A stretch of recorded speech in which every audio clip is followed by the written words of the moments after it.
하나님 말씀 로마서 3장 23절, 24절 두 절입니다. 로마서 3장 23절, 24절 같이 읽도록 하겠습니다. 모든 사람이 죄를 범하였음에 하나님의 영광에 이르지 못하더니 그리스도 예수 안에 있는 성령으로 말미암아 하나님의 은혜로 값없이 의롭다 하심을 얻은 자 되었느니라.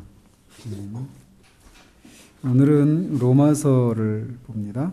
이 로마서 1장의 1절에 예수 그리스도의 종 바울은 사도로 부르심을 받아 이렇게 시작하고 있어서 이 로마서가 사도 바울이 기록을 했다라고 하는 것을 우리가 명시적으로 알 수 있습니다.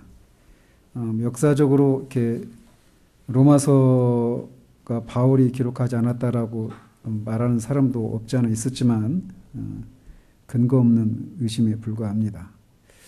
그리고 이 책의 제목에서 알 수 있듯이 이 편지는 로마에 있는 기독교회에 사도 바울이 그 교회의 그런 피로들을 인해서 써 보낸 그런 편지라고 우리가 알 수 있습니다.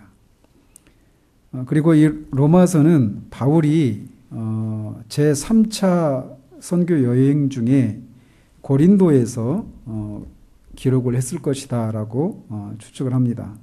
그때가 주 한 57년경인데 사도행전 20장 2절 3절 거기에 보면 그렇게 3차 전도 여행 중에 고린도에서 기록한 것으로 그렇게 볼 수 있습니다. 바울은 이 로마 제국의 이 로마를 기준으로 했을 때 동쪽 지역에서의 사역, 즉 오늘날의 터키 지역이죠. 터키를 그 당시 이제 뭐 에베소, 고린도 이렇게 다 이게 소아시아라고 불렀는데 그 오늘날의 터키 지역입니다. 그 지역에서의 그 사역을 끝마친 후에 로마로 간 다음에 로마에서 스페인으로 가서 복음을 전하기를 희망했어요. 근데 그 일을 하기 전에 먼저 예루살렘에 가서 그 예루살렘 교회를 위한 이 모금된 그 돈을 전달할 필요가 있었습니다.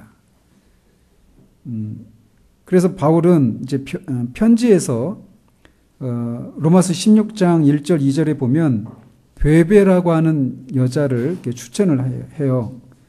근데 그 베베라고 하는 사람에 의해서 이 로마서, 이 편지가 로마에 전달되었을 것이다. 이렇게 추측을 합니다. 그리고 이 베베라고 하는 사람은 겐그레아라고 하는 지역에 거주했는데 이 겐그레아 지역은 이 고린도 근처에 있는 고린도 그 항구 도시들 중에 하나입니다. 그러니까 거기에서 이 고린도 근처에서 이 로마서를 써서 베베라고 하는 사람에 의해서 로마 교회로 이렇게 편지가 전해졌을 것이다. 이렇게 보는 거죠.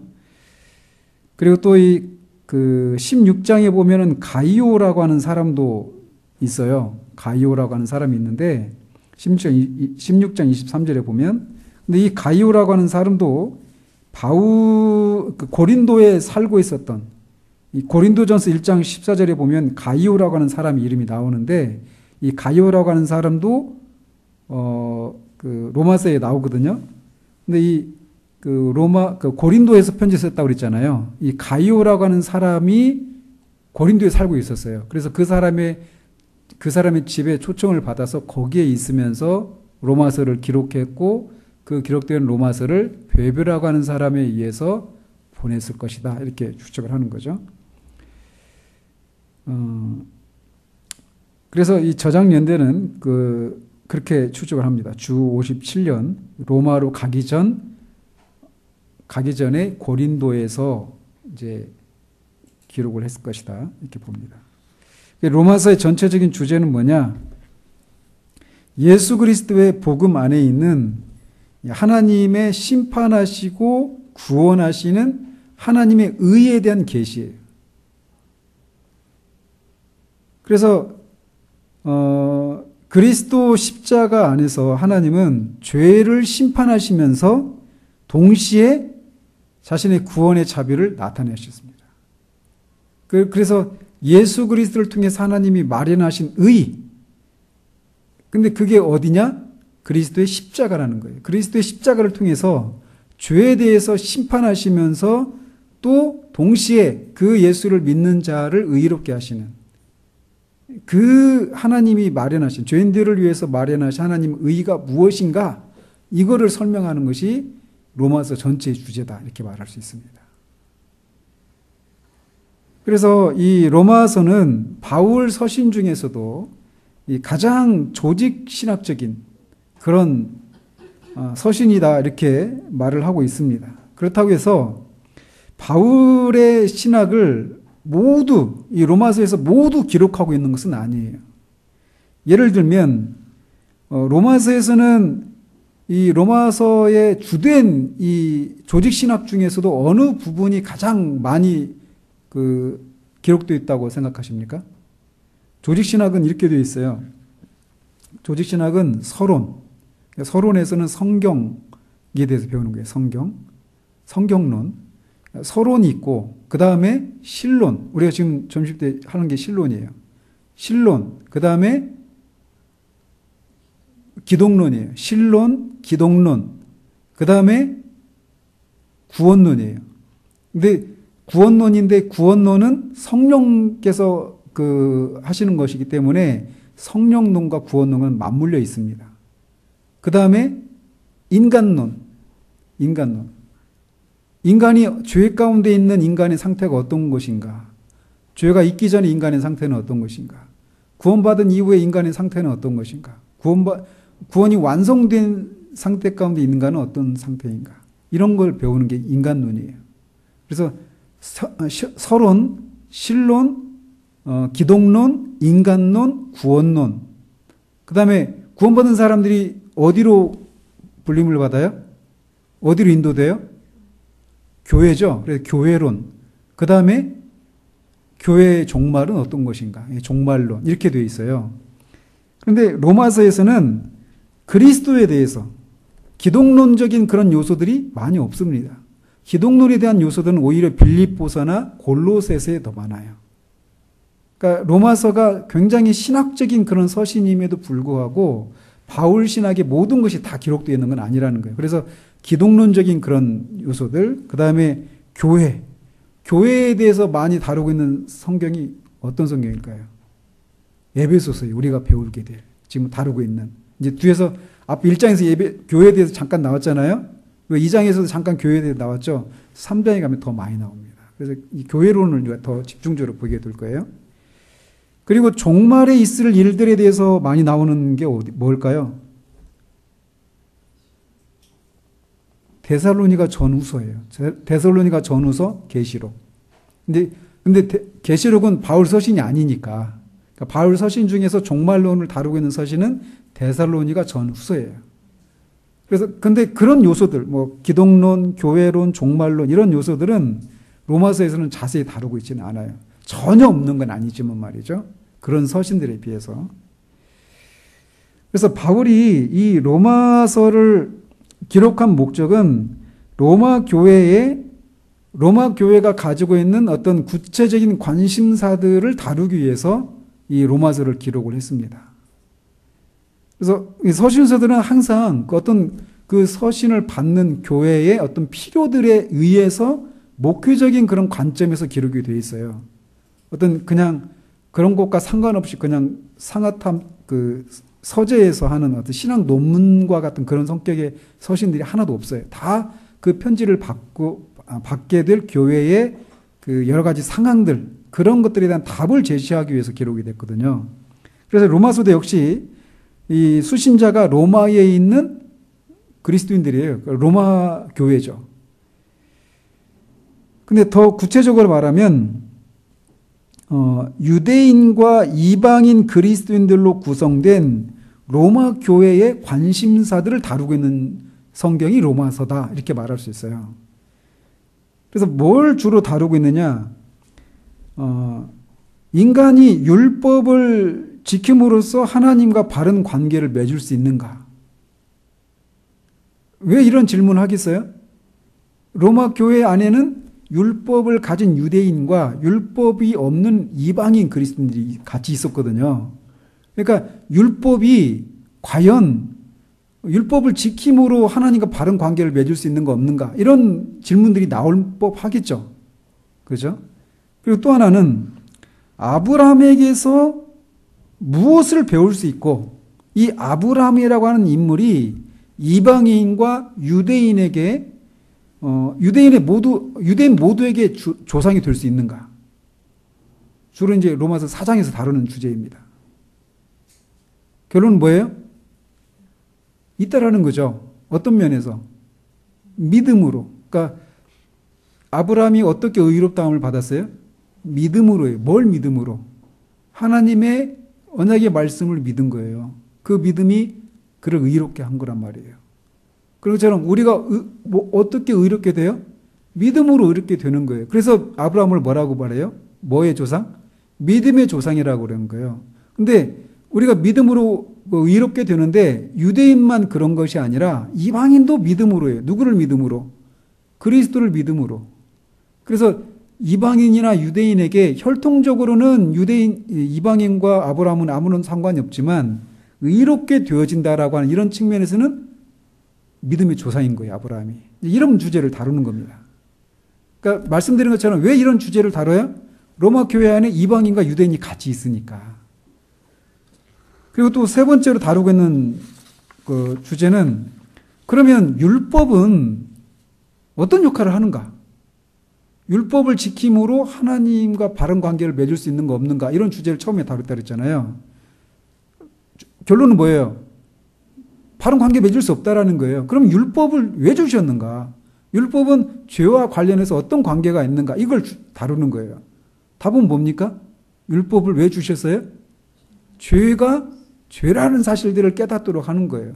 그래서 그 죄라는 사실들을 깨달아서 뭐 하라는 거예요? 내가 스스로 지켜서 이게 율법을 지켜서 하나님과 바른 관계를 맺을 수가 없구나. 결국 누구한테 가라는 거예요? 예수 그리스도를 향하도록 하는 거예요. 그래서 갈라디아서는 율법을 뭐라고 그래요? 봉학 선생이다 이렇게 말을 하는 거죠. 그러니까 그리스도에게 인도하는 선생과 같은 역할을 하는 거예요. 이 율법이. 이제 그걸 다루고 있습니다.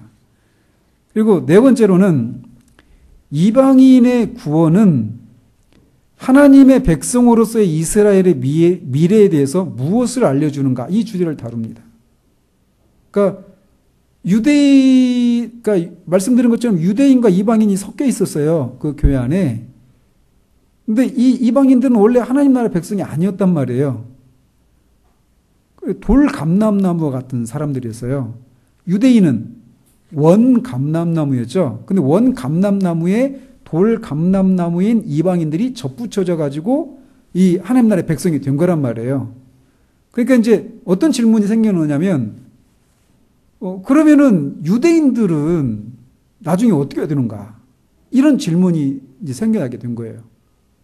유대인이 그동안 하나님의 백성이다.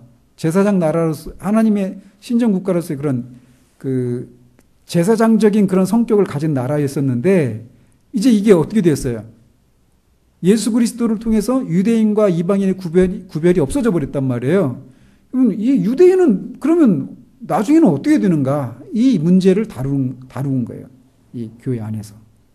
그래서 그 로마서 9장에서 11장까지가 그런 주제를 다루고 있습니다. 그리고 마지막으로 그리스도인들은 이 구약의 음식법을 지켜야 하는가? 이런 질문이 생겼죠, 또. 그죠? 그래서 이런 유대인들과 이방인이 섞여 있으니까. 그래서 이런 주제들에 대한 답을 제시하기 위해서 로마서를 기록한 거예요.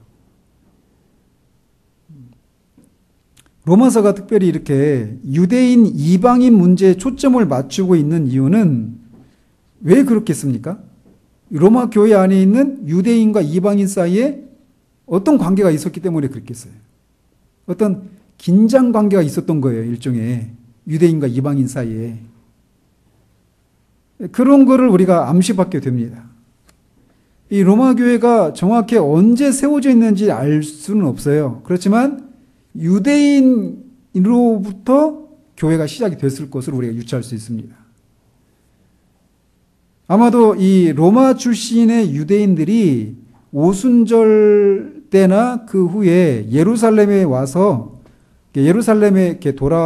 오순절 때 예루살렘에 왔다가 거기서 회심을 하고 다시 자기 고향 로마로 돌아가서 거기서 교회를 시작했을 거예요. 그러면서 이제 유대인들로 구성된 교회가 로마에 세워지게 되었겠죠. 근데 이제 시간이 지나면서 어떻게 되겠어요? 시간이 흐르면서 당연히 이 유대인들만 교회 안으로 들어온 것이 아니라 이방인들도 들어왔겠죠. 그런데 이제 그렇게 유대인으로 시작됐지만 시간이 지나면서 이방인들도 들어왔어요.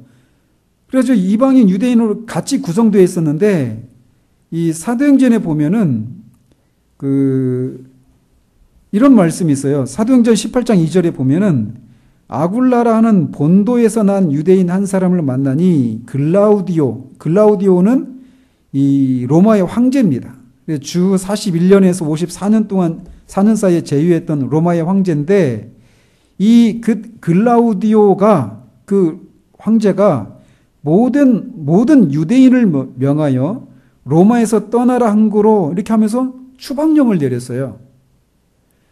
그러면서 로마에 있던 유대인들이 로마에서 다 추방을 당했어요. 글라우디오 황제 때. 그러니까 로마 교회에는 누가 있게 되었습니까? 이제 이방인들만 남아 있었겠죠. 근데 그때 그 상황에 대해서 로마의 역사가 수에토니우스라고 하는 사람이 이런 기록을 남겼어요. 그 사도행전에 방금 말씀드린 그 사도행전 18장 2절이 나오는 것처럼 당시 로마 황제 글라우디오가 크레스토스에 대한 분쟁 때문에 주 49년에 유대인들을 로마에서 추방했다. 이렇게 기록을 남겼어요. 근데 크레스토스가 그리스도를 잘못 표기한 것이다. 이렇게 추정을 하는 거죠. 그래서 그런 이유로 유대인들이 로마에서 추방을 당했습니다. 그래서 이제 로마 교회는 이방인들만 존재했겠죠.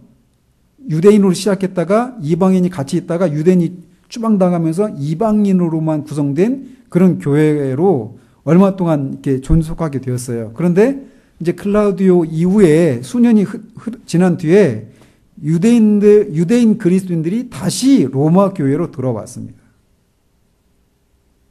그러다 보니까 이제 로마 교회에 왜 그런 게 있잖아요. 교회도 왜 처음에 이렇게 같이 시작했다가 나중에 뒤에 이제 합류한 사람들이 막 늘어나겠지 않겠어요? 그렇지 말아야 되겠지만 일반적으로 보여지는 모습이 뭐냐면 처음부터 이렇게 시작했던 이 멤버들하고 후에 들어왔던 멤버들이 이렇게 있으면서 처음 멤버와 뒤에 합류한 멤버들 사이에 일종의 어떤 그런 긴장 관계가 형성될 수 있어요. 근데 로마 교회가 그런 일이 생겨난 거예요. 추방당했던 유대인들이 다시 로마 교회로 돌아오니까 어때요? 주류가 이제 어떻게 바뀌었습니까? 이방인들이 주류가 돼 있겠죠. 그죠? 그래서 유대인들이 다시 들어와서 이제 그런 긴장 관계가 형성이 된 겁니다. 그래서 로마 교회는 율법을 지키는 유대인 그리스도인들과 이 모세 율법의 제한에 얽매이지 않고 사는 이방인 그리스도인들 사이에 긴장이 고조되었을 것이라고 하는 것을 우리가 상상하는데 어려움이 없단 말이에요. 그런 어려움들이 있었어요. 근데 말씀드린 것처럼 로마 교회는 주로 이방인 그리스도인들로 구성되었던 것으로 보여집니다. 그래서 그런 배경 속에서 앞에서 말씀드린 것처럼 바울이 선택한 주제들 있잖아요. 이 복음과 율법과의 관계, 또 아브라함의 중요성, 이스라엘의 미래가 어떻게 될 것인지, 또는 음식법, 이런 것들은 로마에서 유대인과 이방인 사이에 그런 문제들로 인한 상당한 긴장이 있었을 것이다라는 것입니다. 그래서 바울은 로마 교회가 자신이 전파한 복음 안에서 하나가 되고 그들을 분열시키는 문제들에 대해서 복음이 어떻게 말하고 있는지를 그들이 이해할 수 있도록 하기 위해서 로마서를 쓴 거예요. 그런 첫 번째 목적이 이런 겁니다. 로마서를 쓰게 된 배경이. 로마 교회 안에는 유대인과 이방인 사이에 있는 아까 말씀드린 그런 주제들로 인해 생겨난 긴장 관계들 때문에 이 복음 안에서 그들이 어떻게 하나가 될 수 있는지, 복음이 그런 문제들에 대해서 뭐라고 말하는지 이거를 답을 제시하기 위해서 로마서를 쓴 거예요. 첫 번째 배경이. 두 번째는 로마서를 더 이렇게 자세히 들여다보면 또 다른 목적도 나오는데 그게 뭐냐면 바울은 이 15장에 보면 이 로마에 있는 그리스도인들이 복음을 중심으로 단결해서 로마가 이 스페인에서의 복음 선포를 가능하게 하는 선교 기지 역할을 해줄 것을 기대했었어요. 그래서 이 15장에 보면은 우리말로는 서바나 이렇게 되어 있잖아요. 서바나에 간다. 서바나가 스페인입니다. 스페인에 대한 한자어인데 이 바울은 그런 기대를 가지고 있었어요. 로마가 스페인에 복음을 전하기 위한 어떤 선교기지의 전초기지 역할을 해주기를. 그런데 로마 교회가 분열이 있으면 그런 역할을 할 수 있겠어요? 없단 말이에요. 특별히 유대인과 이방인 사이에 논란이 되고 있는 이런 문제들에 대해서 서로 동의가 안 된다면 바울이 기대하고 있는 그런 스페인 선교를 위한 전초기지 역할을 로마 교회가 감당을 할 수 없는 거예요. 그래서 그런 목적을 위해서도 복음을 이 로마 교회에게 자세하게 설명할 필요가 생겼던 것입니다. 그런 목적 때문에 그랬어요. 그리고 복음 선포의 궁극적인 목표와 목적이 뭡니까? 무엇을 위해서예요? 영혼 구원입니까? 영혼 구원도 있죠. 복음을 선포하는 이유가. 근데 궁극적인 목적은 뭐예요? 영혼이 구원받아서 결국 구원받은 영혼이 뭘 어떻게 하는 겁니까? 그 영혼이 하나님께 영광을 돌리는 거잖아요. 그러니까 복음 선포의 궁극적인 목적은 하나님의 영광이에요. 그래서 바울은 이방인 그리스도인들이 그리스도의 이름을 위해서 믿음의 순종에 이르기를 갈망하고 있습니다. 그래서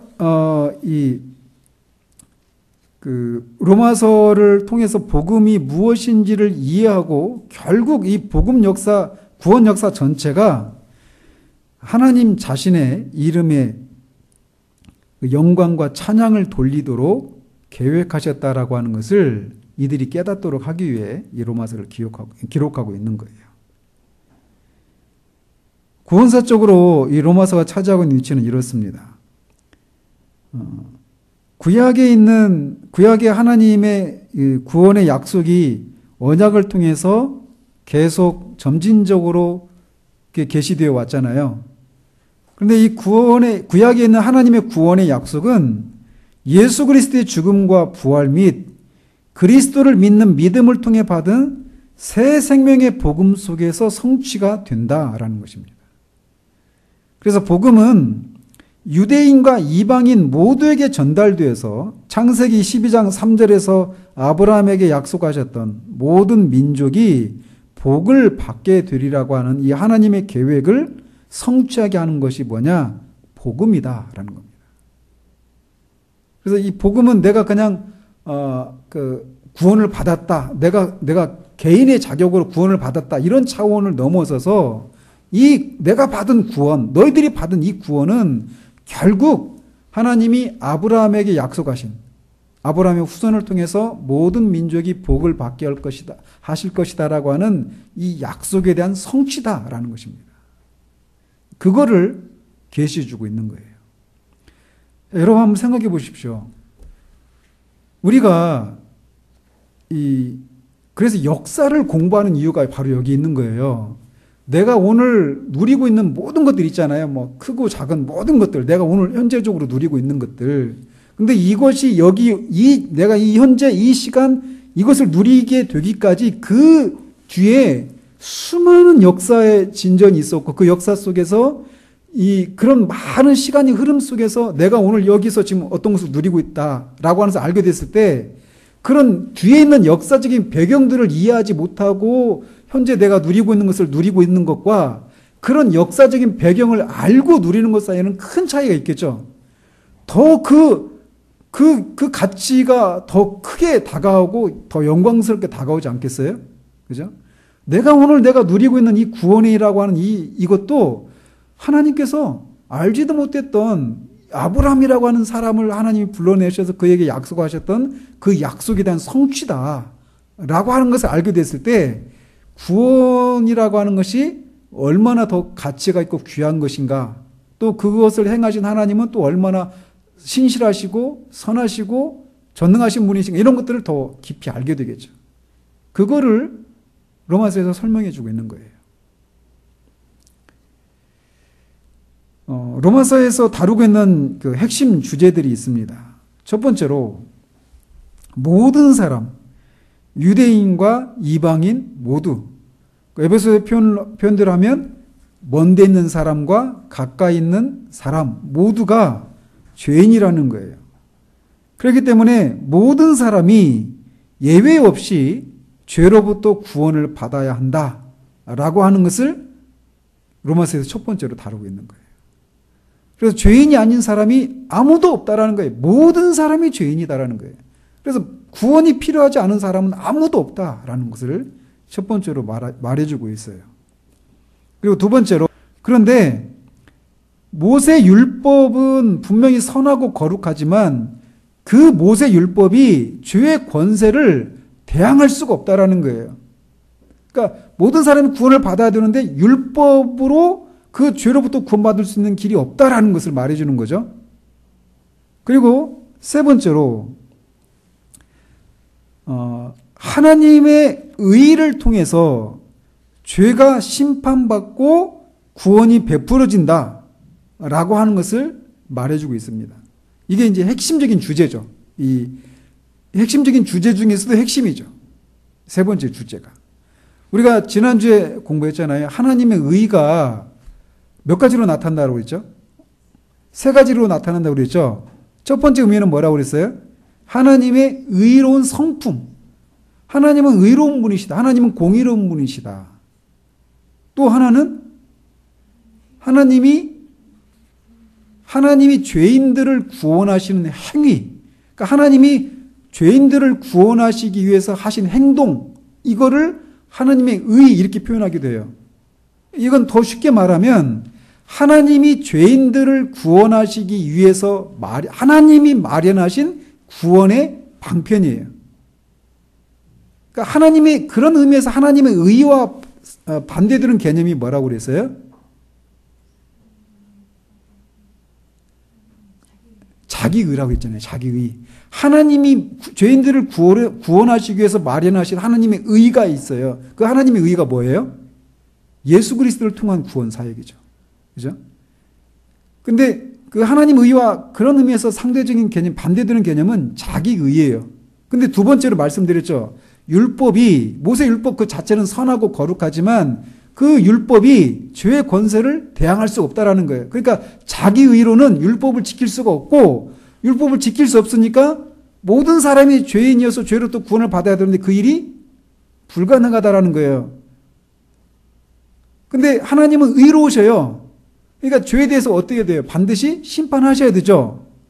근데 인간은 그 심판을 받을 수밖에 없어요. 왜? 자기 의로는, 율법을 지키는 자기 의로는 그 죄의 권세를 대항할 수가 없으니까. 근데 그런 의로우신 하나님이 그런 죄인을 위해서 한 가지 의를, 하나님이 마련하신 의의 길을 내놓으셨다라는 거예요. 그게 뭐냐? 예수 그리스도의 십자가의 죽으심을 통한 것이라는 거예요. 이제 로마서에서는 좀 또 다른 주제가 뭐라고 그랬죠? 그러니까 하나님의 의가, 하나님의 의로운 성품을 가리킬 때 하나님의 의 이렇게 말하기도 하고, 죄인을 구원하시기 위해서 하나님이 마련하신 구원의 방편으로서의 하나님의 의 이렇게 말하기도 하고, 또 하나는 하나님이 하나님을 믿는 자들의 신분과 관련해서 그렇게 하나님의 의라고 하는 이런 표현을 쓴다고 그랬죠. 그죠? 근데 하나님의 의를 통해서 죄가 심판받고 구원이 베풀어진다. 이거를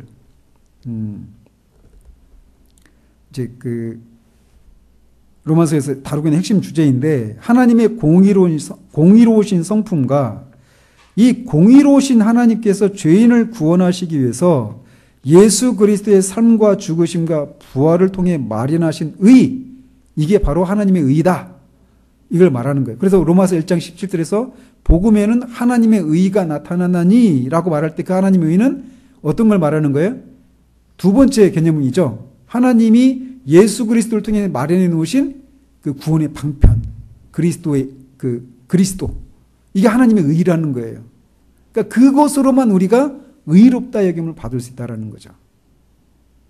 자, 네 번째로 예수 그리스도가 오심으로써 구속사의 이전 시대는 지나갔고 구속사의 새 시대가 시작되었다라고 하는 것을 이 로마서에도 다루고 있는 핵심적인 주제입니다.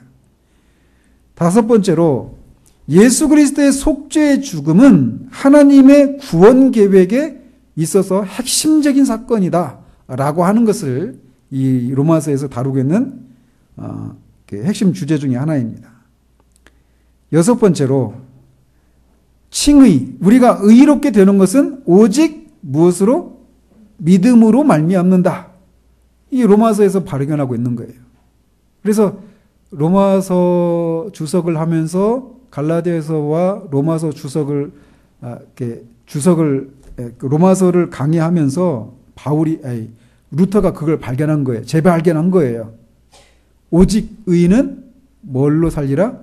믿음으로 살리라. 오직 믿음으로만 우리가 의롭게 될 수 있다는 거예요. 우리의 행위로 되지 않고. 하나님이 그리스도의 죽으심과 다시 사심을 통해 마련하신 그 하나님의 심판에서 벗어나는 것에서 그치는 것이 아니라 미래에 대한 소망, 미래의 영광에 대한 소망이 있다는 거예요. 확실히. 왜? 그리스도와 연합이 되어 있기 때문에. 그걸 또 다루고 있어요. 또 여덟 번째로 그리스도와 함께 죽고 성령의 역사를 경험하는 이들은 새로운 삶을 살 수 있게 된다라고 하는 것을 이 로마서에서도 다루고 있는 한 가지 큰 주제입니다. 그러니까 그리스도인들의 정체는 정의를 어때요? 거의 매주 이렇게도 정의하고 저렇게도 정의하고 막 그렇죠. 그리스도인이 된다라고 아까 오전에도 말씀드렸잖아요. 사람이 이 세상을 살아가면서 경험할 수 있는 크고 작은 사건들이 있어요. 근데 그 중에 가장 크고 기이하고 놀라운 사건이 뭐라고 그랬어요? 내가 그리스도인이 되는 거예요. 그거하고 비교할 수 있는 사건이 없어요. 뭐 결혼하고 누가 죽고 뭐 사업이 대박나고 뭐가 성공을 이루고 그 수많은 사건들이 있지만 경험할 수 있겠지만 우리 인간이 겪을 수 있는 가장 큰 사건은 내가 그리스도인이 되는 사건이에요. 그것과 비교할 수 있는 게 없습니다. 그런데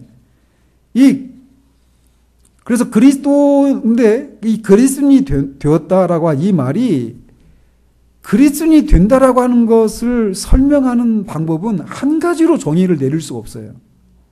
왜냐하면 그리스도인들에게 일어나는 이 신분상의 변화들 그것을 한두 가지로 설명할 수가 없는 거예요. 왜 그럴까요?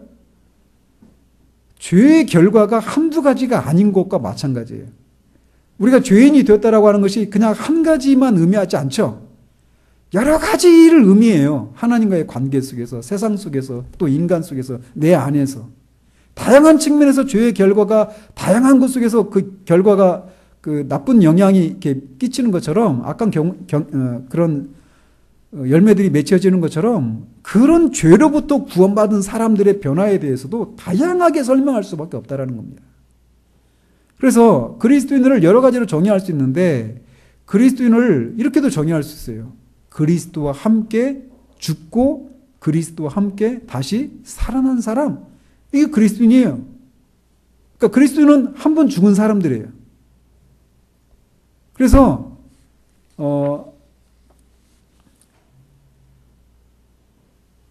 한 번 죽은 사람은, 그러니까 두 번 죽은 사람은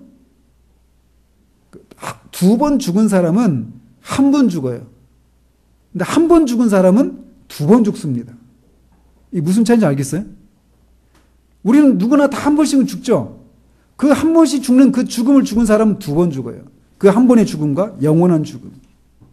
그렇지만 그 누구나 죽는 그 죽음 한 번과 그리스도와 함께 죽는 그 죽음, 이 두 번, 이 다른 종류의 두 번째 죽음을 죽은 사람은 한 번 죽습니다. 그래서 그리스도인을 죽음과 관련해서도 그렇게 정의할 수 있어요. 그리스도와 함께 죽고 그리스도와 함께 살아난 사람, 이게 그리스도인이에요. 우리는 죽었던 사람이에요. 죽었다가 다시 살아난 사람들이에요. 우리는 다 그리스도인들은. 믿어지세요? 이 그리스도인이 이게. 근데 이 그리스도인들은 그렇게 죽었다가 다시 살아난 이 그리스도인들은 예전과 같은 삶이 아니라 새로운 삶을 살 수 있다라는 거예요. 어떻게? 성령의 능력으로. 왜요? 모든 믿는 그리스도인들 안에는 성령이 계시니까. 우리 안에 계신 성령이 우리를 인도하셔요. 그래서 새로운 삶을 살 수 있어요. 그러니까 그리스도인들이 안 변한다. 있을 수가 없습니다. 변하지 않는다. 이게 있을 수가 없어요. 그러니까 변화한다라고 하는 이런 기준을 우리가 잘못 설정하고 있어서 그렇거나 그 어떤 정도, 그 변화의 정도를 어떻게 설정하고 있느냐의 문제에서 그런 생각을 이제 내가 예수를 믿는데 나는 도대체 안 변하는 것 같다 이렇게 말을 하는데 결코 그럴 수가 없어요. 그리스도인들은 반드시 변화가 있습니다. 성장의 속도에 있어서는 차이가 있을 수 있어요. 그러나 분명한 것은 변화가 있어요. 즉 다른 말로 나는 예수를 믿는데 정말 도대체 안 변해 이렇게 말하는 것은 그리스도인이 되었다라고 하는 그 사실이 무엇을 말하는지를 잘 모르고 있기 때문이에요. 그리고 그리스도인 안에 성령님이 계셔서 그 성령께서 우리로 하여금 하나님의 뜻을 행할 수 있는 그런 소원함을 불러일으키셔요. 그리고 소원함을 불러일으키실 뿐만 아니라 하나님의 뜻이 무엇인지를 분별할 수 있는 그런 것, 우리 그렇게 인도하시고 그렇게 또 살 수 있는 힘을 제공해 주십니다. 그 힘이 어디서 나올까요? 우리가 하나님의 뜻을 행할 수 있는 힘이 어디서 나올까요? 그 힘이라고 하는 게 우리가 어떤 물리적인, 육체적인 그런 힘을 공급받는 의미의 힘이 아니잖아요. 그죠? 그런 것이 어떻게 일어날까요? 결국 무엇을 깨달을 때 우리가 그런 하나님의 뜻을 행하고자 하는 그런 힘을 공급받을 수 있을까요?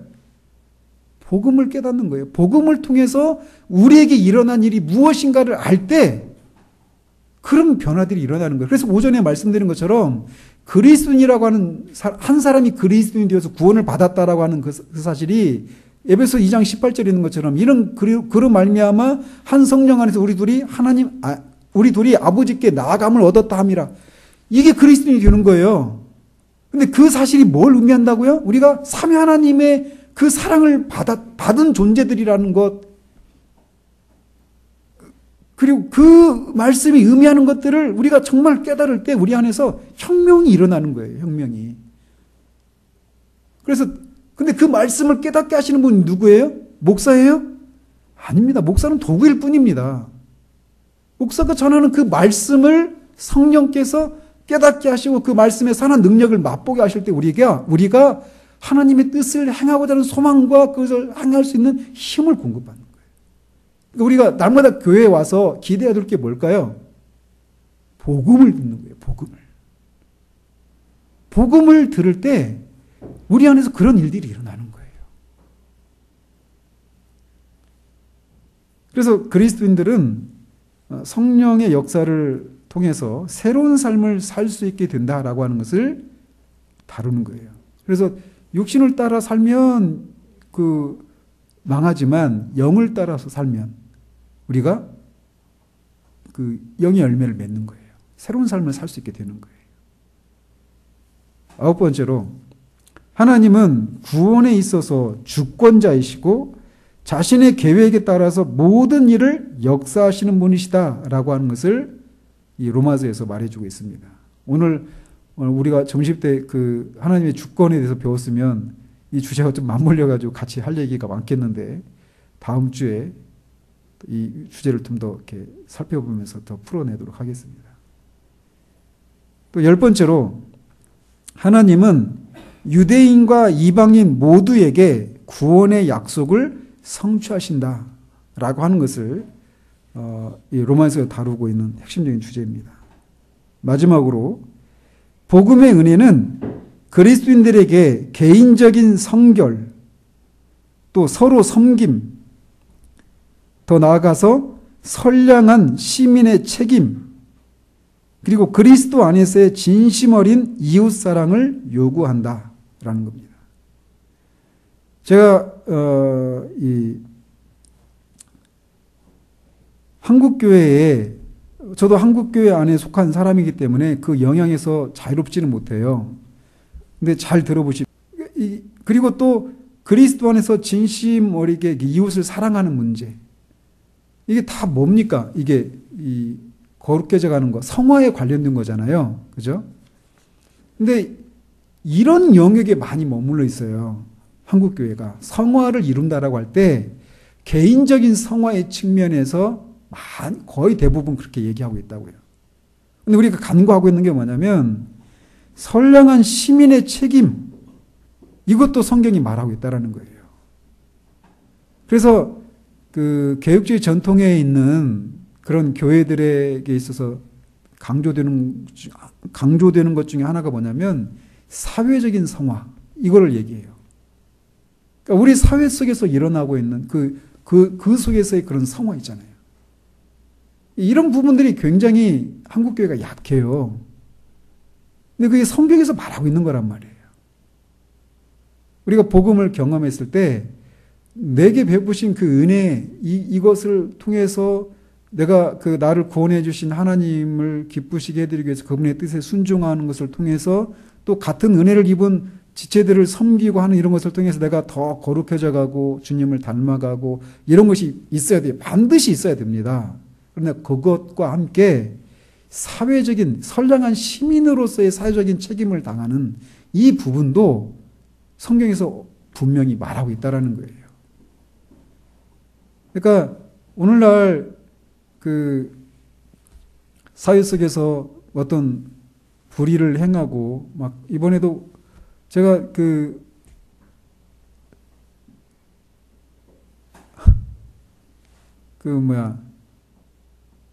사회적으로 이슈가 되고 문제가 되고 있는 그런 어떤 그 사건들의 배후에 들어가 보면 교회를 다니는 사람들이 많아요. 물론 교회를 다니지 않는 사람들도 그런 죄를 다 저지르죠. 근데 그런 모습을 보면서 자꾸 생각되는 게 뭐냐면 그런 어떤, 그러니까 교회를 다니고 교회 갔다 와서 범죄 현장 가는 거예요. 근데 그걸 제가 여기서 지금 제가 말씀을 못 드리는데 안타까운데, 그러니까 사회적인 그런 이 선량한 시민으로서 이 성화를 사회적인 그런 성화라고 부르는데 이런 부분들이 강조되지 않는, 그래서 괴물 같은 사람들이 나오는 거예요. 괴물들이 나오는 거예요. 교회 안에. 교회에 관련해서는 열심을 내고 일을 열심히 하고 그러는데 도무지 상식에서조차도 벗어난 그런 사람들이 있는 거예요. 그런 게 뭐냐면 이런 부분들이 간과되기 때문에 그러는 거예요. 성경은 분명히 복음의 은혜는 그리스도인들에게 개인적인 성결과 서로 섬김, 그리스도 안에서의 진심 어린 이웃 사랑뿐만 아니라 선량한 시민의 책임도 요구하고 있다라고 하는 것을 우리가 기억을 해야 됩니다. 이런 내용들이 로마서에서 다루고 있는 주요 주제들이에요. 마치도록 하겠습니다. 하나님 아버지, 이 로마서를 이 짧은 시간 동안 우리가 살펴보았습니다. 특별히 예수 그리스도의 죽으심과 다시 사심을 통해서 하나님의 의를 나타내셨는데 그것이 이 로마서에서 핵심적으로 다루고 있는 주제들인데, 그뿐만 아니라 이 로마서에서 다루고 있는 여러 주제들에 대해서 우리가 바르게 분별하고 그런 분별 속에서 그리스도인이 되었다라고 하는 사실들이 정말 얼마나 영광스럽고 놀라운 사실들인가를 날마다의 삶 가운데서 더욱더 놀라고 기이하게 여겨지는 일들이 우리 가운데 끊어지지 않도록 주님 도우시기를 원합니다. 바울이 이 로마서를 전개를 해나가면서 하나님이 그리스도를 통해서 하신 일들을 설명을 해나가다가 자신의 논조에서 벗어나서 하나님을 찬양하는 것으로 찬양하다가 다시 자신이 거론했던 그런 논조로 다시 돌아오는 일을 반복할 수밖에 없었던 것처럼 정말 우리가 진리를 바르게 알아서 그리스도를 통해서 하나님이 하신 일들의 그 영광스러움들을 더 분명하고 풍성하게 알아서 바울처럼 우리 안에서도 하나님을 향한 송영이 끊이지 않고 그 하나님이 하신 일들을 인하여서 또 우리가 그리스도 안에서 어떤 위치에 이르게 되었는지를 아는 지식을 인하여서 우리가 이 땅에서 그리스도가 받으셨던 그 고난에 동참하는 것을 두려워하지 않는 그런 우리들 될 수 있도록 주님 도우시기를 원합니다. 예수 그리스도 이름으로 기도합니다. 아멘.